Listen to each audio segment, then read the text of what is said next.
How are we doing today? Doing good, eh?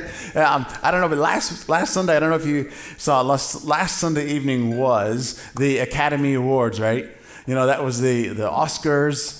The official name is the Academy Awards, but people know them as the Oscars, of course. And that's where you have this big epic celebration, this event where you've got everybody from Hollywood has put in all their creative energies into creating some stories in the last year. And so you get the awards for the best films and the stuff that come out in the previous year. And you got everybody that gets involved, the costume people, the sound people, the editing people, all the stuff behind the scenes, just because there's one actor at the front and he or she is well known for the picture. Of course, there's hundreds and hundreds of people that throw their creative energies into these stories. And I don't know about you, but I love stories. I love films. I cry at commercials. I get really into it.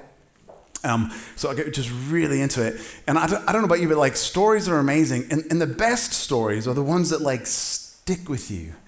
When if you're in the cinema and you're still sitting there and the credits are rolling and maybe the tears are rolling down your cheek and it just stays, or you're reading that book and you turn that last page and you just want to pause for a moment because it's just it's just there, Maybe you talk about it with other people or you speak to people, and these stories that are these stories that stick with us.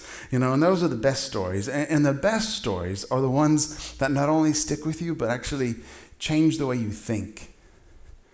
Change the way you view something. You ever watched a documentary about a people group or a different situation going on in life? And at the end of the documentary, you realize, wow, I know more about that than I did before. I learned something about the struggle that people group might have had, or I learned something about the challenges these people face in these circumstances or in these situations. Or maybe you think, oh, I hate them even more. But you watch something and it changes you. A good story really sticks with you and changes you. And Jesus was actually a master storyteller. He told some incredible stories.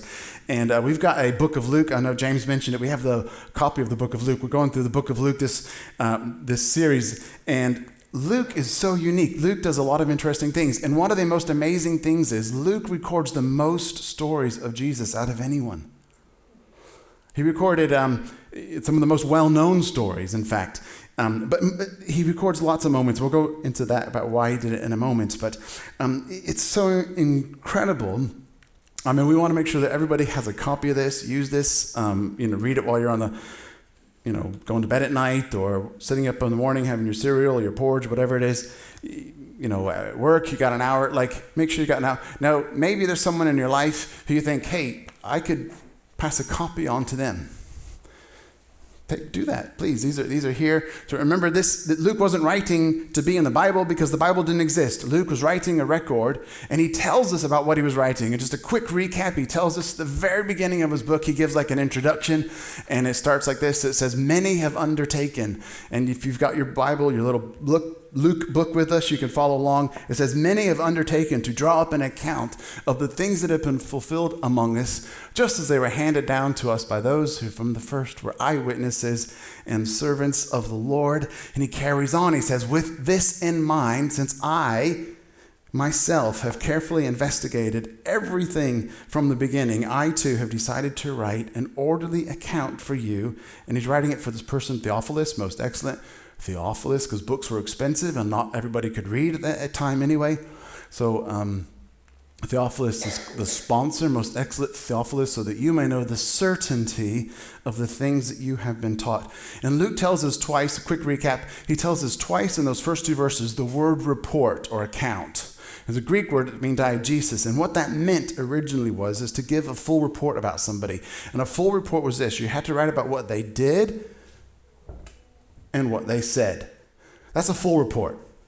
You don't just write about the person, and you don't just write about what they said. For a full report, at the time in ancient literature, what it referred to was a full report about the things that they did and the things that they said. And that's why Luke goes to great lengths to cover all of those aspects. He's the only one who goes into details about Jesus' birth. The pre-story, if you like. He goes into Jesus' birth. He tells us about Caesar Augustus. He tells us about the census, etc., etc. Luke also is the one who has the most records of Jesus' encounters with people who were not like him, not like them, if you like, not like the other Jewish people. You know, he was the one who writes the most about those who are viewed as outcasts in the day. Gentiles was anyone who was non-Jewish, the poor, the lepers, the widows. Luke writes the most about all of those types of people. And Luke also records, as I said, the most stories, and they're called parables because it's a story that sticks with you. Luke records the most parables out of all of the other books. Matthew, Mark, Luke, and John, 4 Gospels. Luke kind of has the most information, if you like, the most bits about it. And Luke has some of the best stories, the most well-known stories of Jesus. And the one we're going to look at today is in Luke chapter 15. And you can follow along. You might know this. And one thing that Luke does, he gives context a lot of times. He gives people names and places often. And he also tells us what was going on and why things happened, because he's trying to give us a full report. So he says this, Luke 15, verse 1, it says this. He tells us who the audience is that Jesus is actually telling these stories to. And he says this, he says, the tax collectors and sinners were all gathering round to hear Jesus. But the Pharisees and the teachers of the law muttered, this man welcomes sinners and eats with them. So we got two groups, right? He makes it really clear. There's two groups. There's the tax collectors and sinners, and then you've got the Pharisees and the teachers of the law. There's very clear, distinct groups, and Luke mentions them specifically. I mean, the teachers of the law are probably sitting there thinking, if he really was from God, these people, these unclean people, these sinners, tax collectors, which in that day and age, it didn't mean that they were all murderers, rapists, thieves and stuff like that. It meant they were sinners because they didn't follow the law fully. They didn't do everything right that they should have done. Okay, that's the broad definition. It doesn't mean, okay, this is like the chain gang for everybody who got it wrong. This is like everybody who isn't as holy or righteous as us. So you got the Pharisees and the teachers of the law who are like the moral police, making sure everybody upholds everything that they should do, and everybody else. You got the sinners and the tax collectors got their own category. They were just the scum of the scum. And if Jesus really was from God, those people would be avoiding him. Because he must be watering down the truth, right? I mean, why would they hang out with him? And if Jesus really was from God, Jesus would also avoid them. Because doesn't he know that when you hang out with people who are unclean and unfit, you also become unclean and unfit? That's the way the rules work. And we know the rules. We are the Pharisees and we are the teachers of the law. That's how it works. If you associate with someone, you yourself become unclean and unfit, right? So quick summaries. You probably already knew all that. Well, Jesus tells us these stories. So then it goes on and it just says, so Jesus tells them this parable, these two groups, the people that always get it right, self-righteous, if you like, and those that they think probably always get it wrong. These are the two groups. And Jesus tells these stories. And you can read along as I say. It's in verse 4 through 7. It says this, hey, suppose one of you has 100 sheep and you lose one. Doesn't he leave the 99 and go after the lost sheep until he finds it? And when he finds it, he puts it on his shoulders and he goes home. And he calls his friends and his neighbors and he says, hey, come on, rejoice with me. Let's have a party. I have found my lost sheep. In the same way, there is more rejoicing in the presence of angels over one sinner who repents. And Jesus tells another story. He goes straight into it. And he goes, suppose a woman has 10 coins and loses one of them. Doesn't she light the lamp and sweep the house? And she looks frantically. She searches everywhere until she finds it. And when she finds it, she calls her friends and her neighbors and she says, come on, celebrate with me. The coin that I lost, I have found. And in the same way, there's more rejoicing in the presence of God over one sinner who repents. It's kind of like, those are like identical stories, right?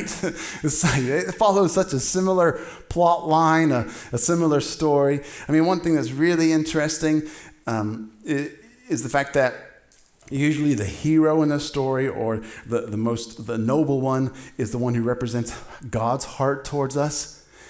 The Good Samaritan, Jesus is the Good Samaritan. And in this story, it's interesting culturally in this story that it would have been actually quite shocking that the woman was the hero. But that's kind of a side point. The woman is presented as the hero of the story. But I just thought we'd throw that out there, park that one for letting that just go in. But one of the only differences of these two stories is how you get lost. Because you don't have 100 sheep sitting around the house and drop one, and it sort of rolls under a table somewhere, right? I mean, if you think about sheep, sheep just sort of wander off. They somehow get distracted. They kind of, oh, that looks good. And they sort of end up in a place that they never originally intended to. They just kind of, somehow I've just found myself in a place I never thought I'd end up here with my life. Somehow I've just ended up here. I didn't even intend to. I just found myself here. Somehow I got distracted or disconnected, and I've wandered off somehow. And then over time I find that I'm not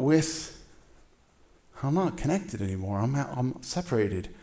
But a coin doesn't do that. A coin, you just kind of a coin just falls through the cracks. Maybe a coin just gets overlooked. Maybe a coin is somehow, the system just doesn't know about you.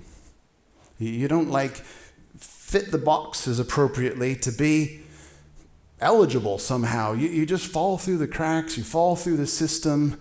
You just kind of, maybe it's you're overlooked, or misplaced, or, so the way you get lost, there's two totally different ways that something gets lost. But overall, the stories are actually pretty similar.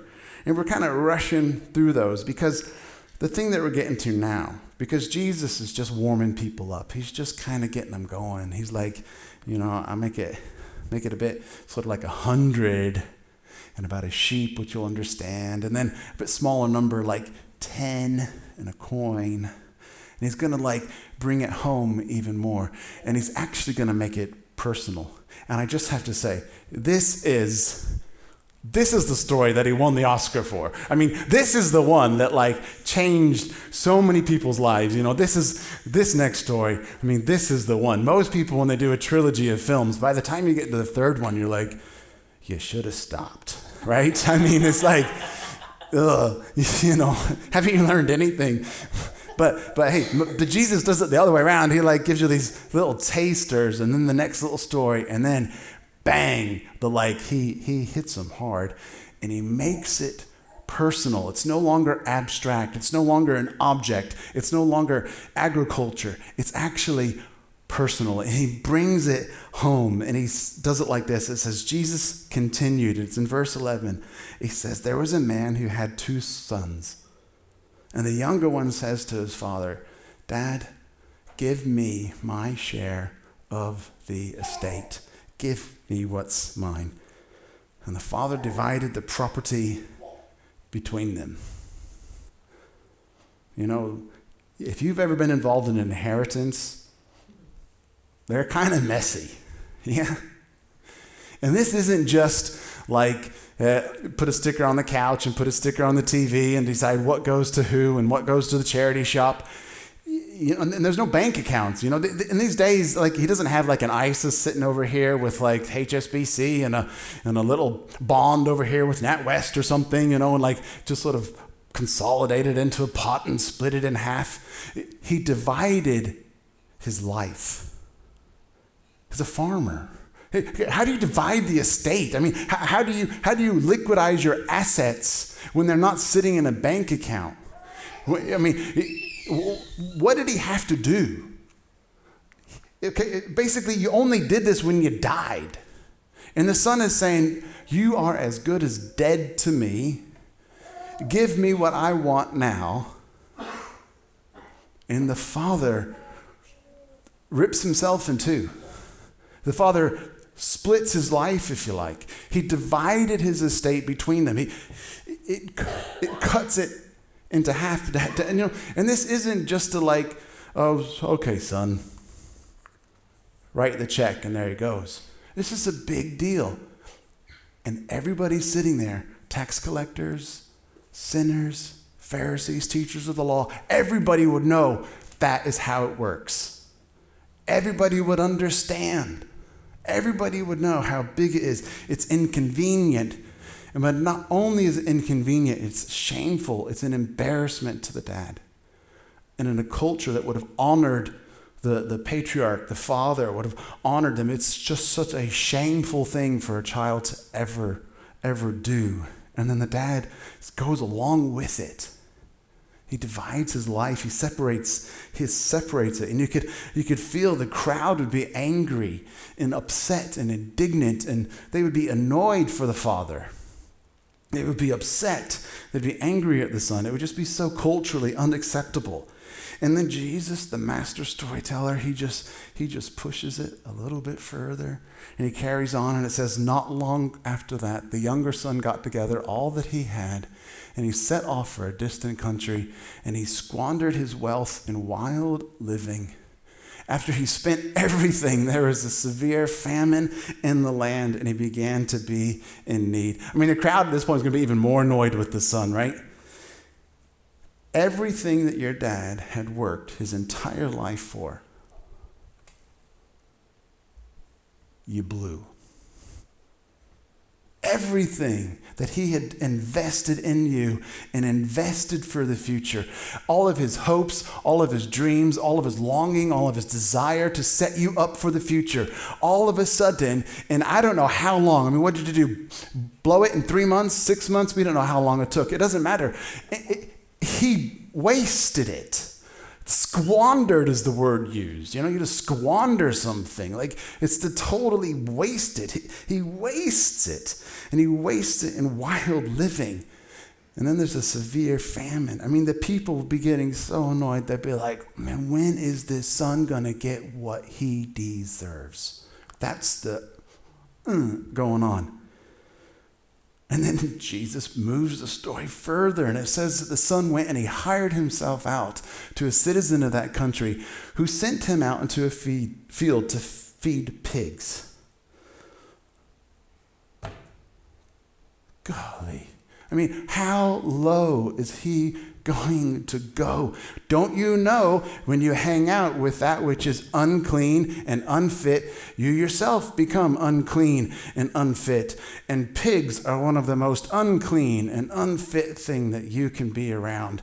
These are like, no. I mean, have you ever been to a Jewish wedding that serves sausage rolls? I have not. You have not. Okay? It's not on the menu, okay? It's offensive, it's derogatory, it's disgusting, it's unclean. And then this son, like, oh my gosh, this son is so annoying. When is he going to get what he deserves? And maybe some of them are thinking, finally, he's getting what he deserves. Everybody knows he's a filthy, stinking pig. They're finally going to be thinking that. And Jesus, pushes the story even further. And it's like, surely it can't get any worse, but it does. And it says that he was so hungry that he longed to fill his stomach with the pods that the pigs had. It's like, I'm so desperate. I'm so desperate for something to sustain me now. I'm so hungry. Where can I find anything?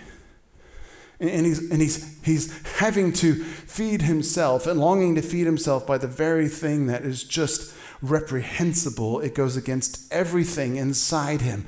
But he can't help himself because he's so hungry. You could hear there finally, you could almost feel like finally he got what he deserved. That stinking scum pig of a son has finally got what he deserved. He is unclean and unfit. He has got it.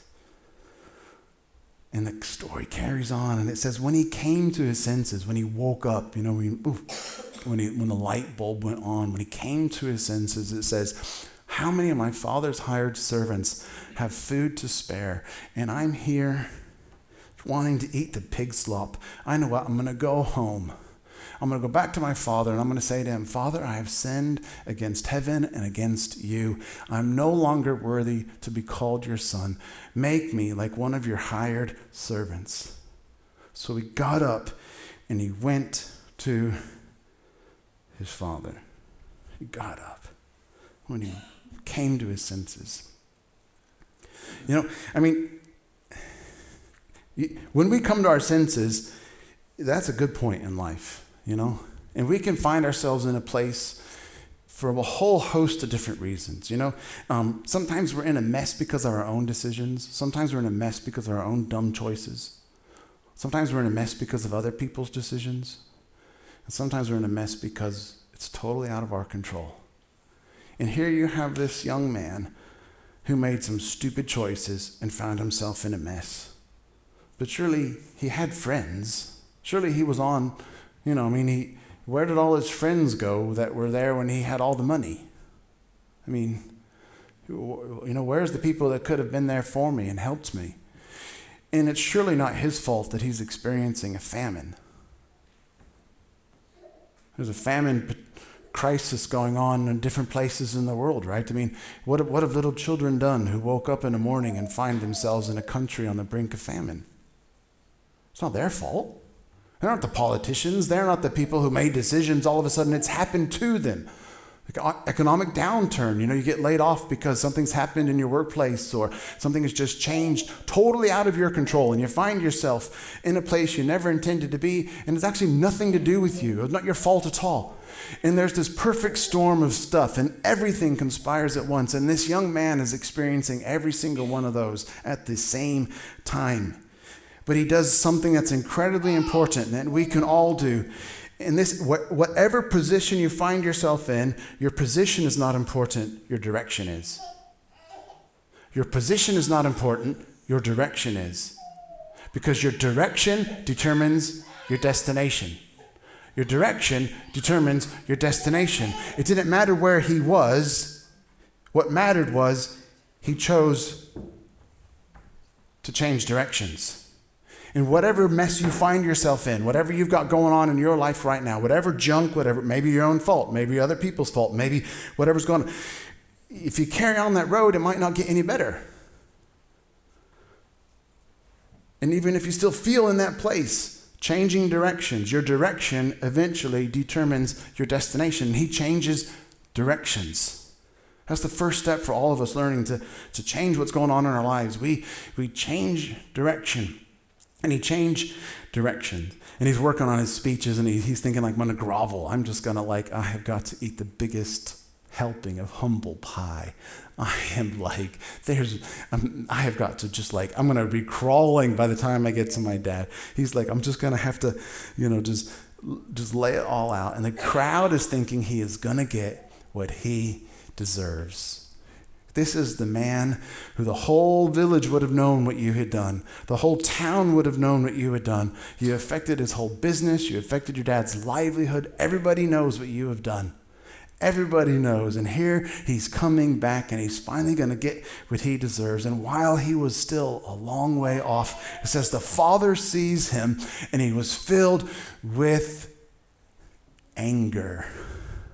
Fill in the blanks. What if you were the dad, or if that was your dad, what would he be standing there?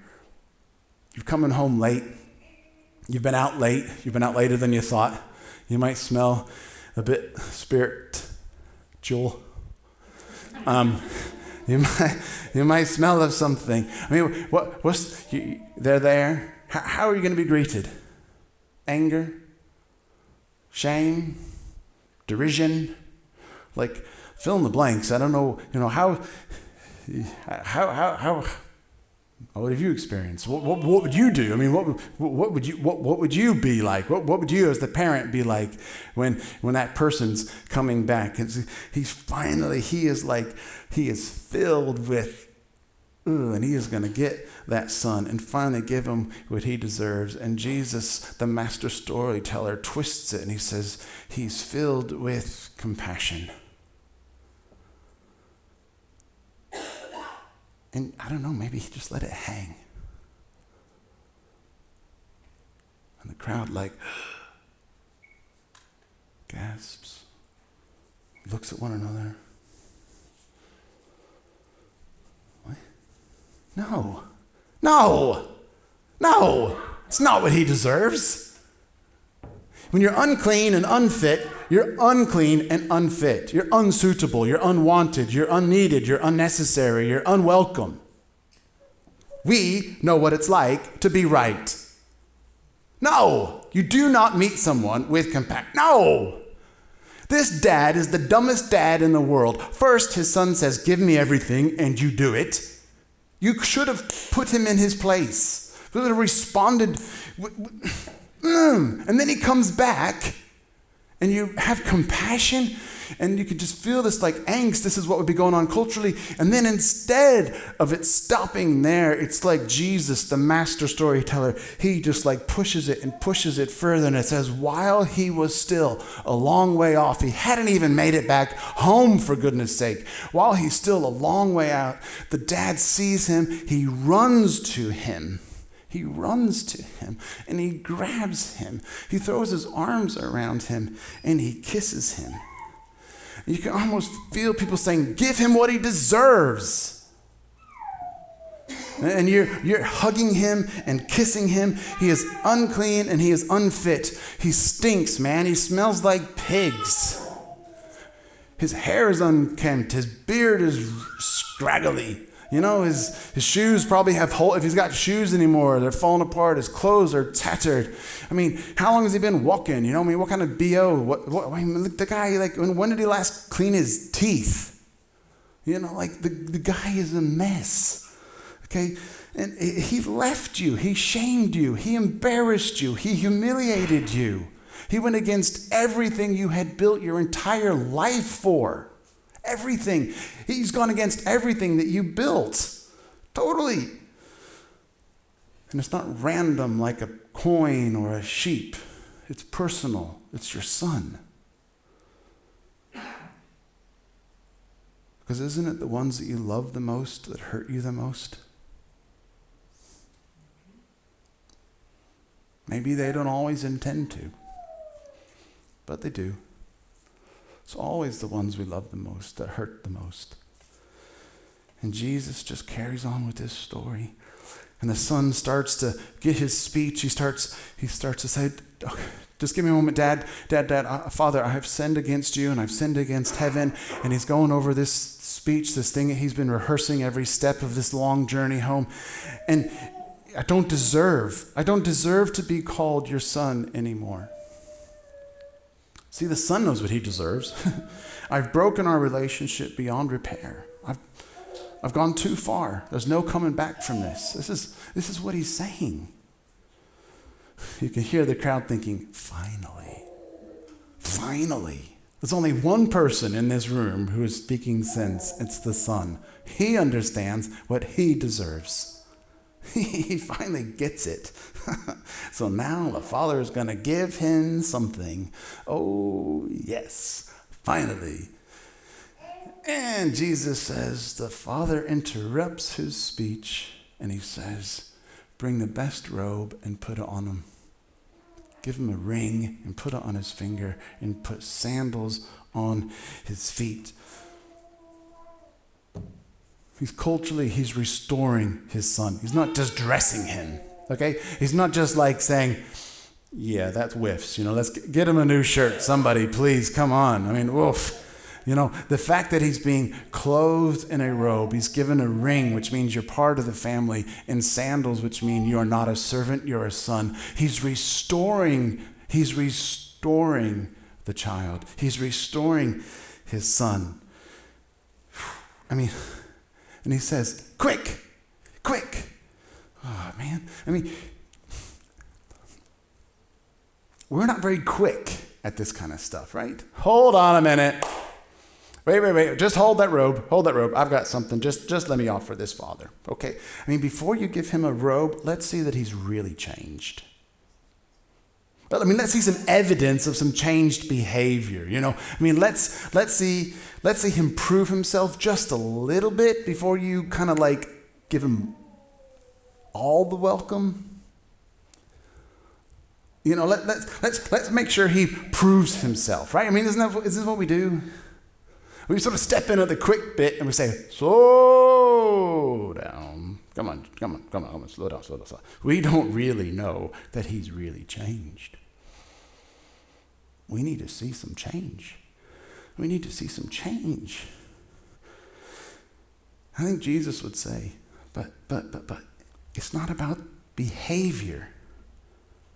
It's about relationship. See, it's a broken relationship. That's what's being restored. It's a broken relationship. That's what I'm celebrating. And he then says the same thing that he said in the first two stories. Hey, the son of mine was dead. He's alive. He was lost, and he's now found. So we've got to celebrate. We have to celebrate. And it's like Jesus is, of course, speaking to two groups of people, those who think that they always get it right and those that think they always get it wrong. Or those that just believe they're always right. Or those that believe they're wrong. Or those that believe they're perfect. And those that just for whatever reason feel unclean or unfit. Jesus is talking to these kind of two groups of people because Luke tells us that. And it's like Jesus isn't assessing people the same way they were, in the same way we do. Because don't we decide and don't they decide who was in and who was out? Who was welcome and who was unwelcome? And, they're deciding who is clean and unclean. And it's like Jesus doesn't actually go there. In that day there were so many lines. You had to eat the right food. It was prepared in the right way. Or you were out. You had to wear the right stuff. Or you were out. You had to perform the right ceremonies. Or you were out. There were so many things you had to do the right way or you were out. You had to follow the rules or you were out. You had to be born into the right family. Come on. If you didn't, you were out. And this is what the Pharisees did for a living.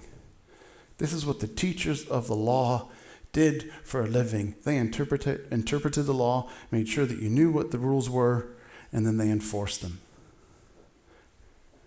And when you got it wrong, you had to perform sacrifices, right, to be made acceptable again. This is what they were doing. They were making sure that everything ran smoothly and everybody did what they should do. And they taught that the better you did it, the more God loved you, right? Because if you can do these things better, then the closer you are to God, and the closer you are to God, God obviously loves you more. That's how it works. That's how religion works, whatever religion. Please your God more, then your God loves you more. That's really what it boils down to.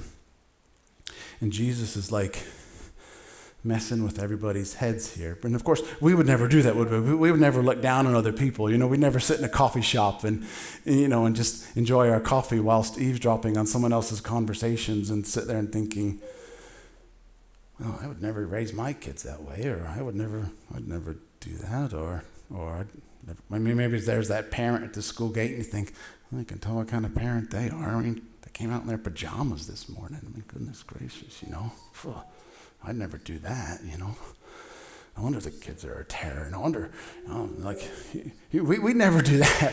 Surely we wouldn't ever do that. We'd never do that in the workplace, would we? We'd never do that about any of our colleagues and look, just sort of make up some lines. I don't know what the lines are that you have in your life. I don't know whatever lines. And we'd never do that certainly with people in our class or in our school or in our college, we'd never start writing people. Certainly we wouldn't do it in our family, and God forbid, we never would do it in church, would we? I mean, we'd never decide who was in and who was out. I mean, surely we would not draw lines. We're not like those people, that look down on others who might wear a certain type of clothing or listen to certain types of music. I don't know. I mean, we're so creative, aren't we, that we can make up so many different types of lines.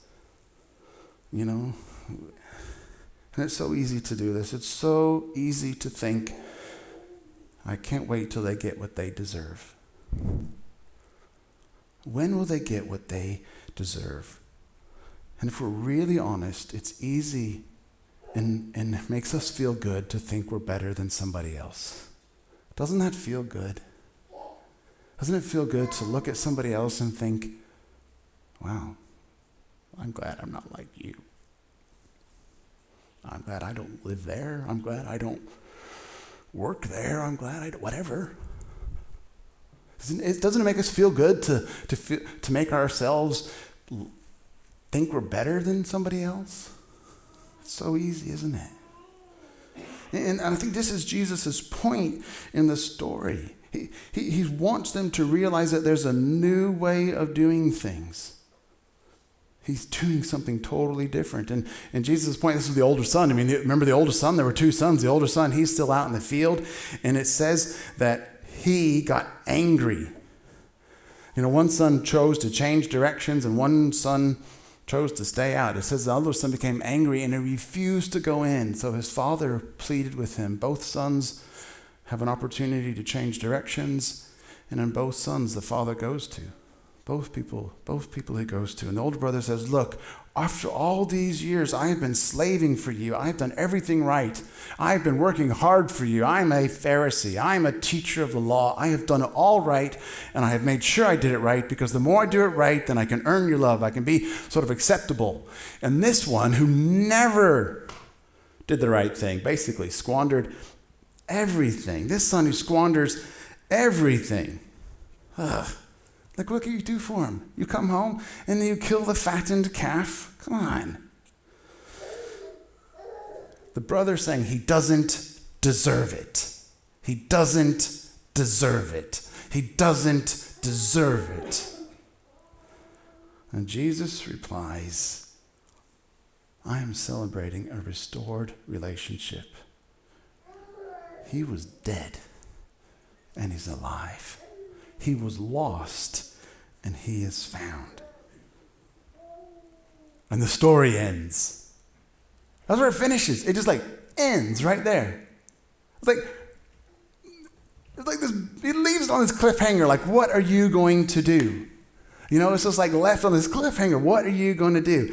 And I guess I pray that for us, because we don't know what the older brother did. We don't know what happened. And I pray that as followers of Jesus, this becomes a question that shapes us. What are we going to do? What are we going to do? Are we going to be like the Pharisees and the teachers of the law? We decide and determine who is unclean and unfit? Because in this camp, you get disgusted by lost things. You get disgusted by lost things. Jesus is telling us a story about a father who doesn't get disgusted, but actually pursues lost things. He actually pursues lost things, and he doesn't see them anymore as almost like good or bad. He sees it like lost and found. And what if we could view people through that lens? Right or wrong, good or bad. What if we could view people more as found, lost and found? What if we could change our categories? What if we could be people who are not disgusted by lost things, but broken by lost things? Because surely if you were a farmer and you had 100 sheep, you'd do everything to find the one sheep that you lost. And if you're a woman who had 10 coins, surely you'd do everything you could to find the one coin. That's the point of the story. We serve a father who actually is not disgusted by lost things. He's desperate for lost things to be restored. He's desperate for lost things to be found, desperate for lost things to be brought home. In fact, it's like it's dead. He wants it back to life. That's what the Father is doing. He's going looking for the lost things. And can't we be that kind of people? I want to be that kind of dad. What happens when my child comes home and for whatever reason they find themselves stuck in a mess that they never wanted to be in, or maybe that they never intended, or somehow got tangled up in something. Man, I want to be the kind of dad that doesn't sit there and look down and deride, but somehow does whatever he can to run with compassion and say, it's okay. And they might squirm and they might feel uncomfortable because they're like, don't you know what I smell of? Don't you know where I've been? Don't you know what I've done? And I want to be the kind of person that actually wraps my arms around somebody rather than pushes them away. Because too many people know what it feels like to be disgusted. Too many people in our world know what it feels like to be kicked out. And the church should be the one place, because we have a Father who is unlike anything else in the world. And this Father helps show us what we should be like. And can we please be the kind of people that help and embrace and care for that which is lost? Who cares how they got lost? It might have been their fault. It might have been circumstances' fault. People might have left them. People might have, who knows? Who cares? Can we view people not as bad and good, but lost and found? This series we said, how do we know Jesus is true? And why do we follow? Why do we believe? This is why I follow. This is why I follow Jesus. Because I discovered that I was loved not when I was dressed in fancy clothes and cleaned my hair, brushed my hair and cleaned my teeth. I wasn't loved. I didn't know I was loved the most. Except when somebody embraced me when I stank the most. Right? If you think about it like this, if you're married, it wasn't your wedding day that you knew your partner loved you the most. You know they loved you the most when they cared for you when you're at your least. Maybe when your health was failing and someone had to care for you in your failing health. Or maybe when you just did something totally stupid. One of those dumb things in life where you have made a stupid mistake and all on you. And in that moment, when that person says to you, I still love you, that's when you knew you were loved for real. That's when you knew you were loved for real. It wasn't, you didn't feel, oh, they loved you now that you got the job. Now they loved you now that you got the raise. Oh, they loved you now that you bought that car. They loved you now that you got that university degree. No. They loved you. You knew you were loved the most when you felt you needed it the least. That's when you felt real love. And that's how I know Jesus loves me. Because I don't have to perform like a Pharisee and a teacher of the law. I have to just change direction. I just have to come home. I just have to come home. And it doesn't matter where I've been and what I've done. I just have to come home. And how many people in our families, how many people in our world, how many people in your neighborhood, in your workplace are longing for somewhere that they can come home? How many in your life, how many children in your life, biological children or not, but how many people in your life do you know that you're just longing for them to come home? Because we serve a God who never writes off the lost things, but goes searching for the lost things. And I pray that we can extend to others the grace that was extended to us. The compassion that we received, can we please pour that compassion out to others? Maybe you're here today and you just find yourself like one of those sheep that just kind of drifted somehow and you don't know how you drifted. Or maybe like a coin that fell through the cracks or whatever. I don't know. I don't know where you kind of find yourself. Maybe it's just happened, never intended, but it's just happens, And I pray that you can encounter the compassion and grace and mercy and goodness of God. Because that will change lives.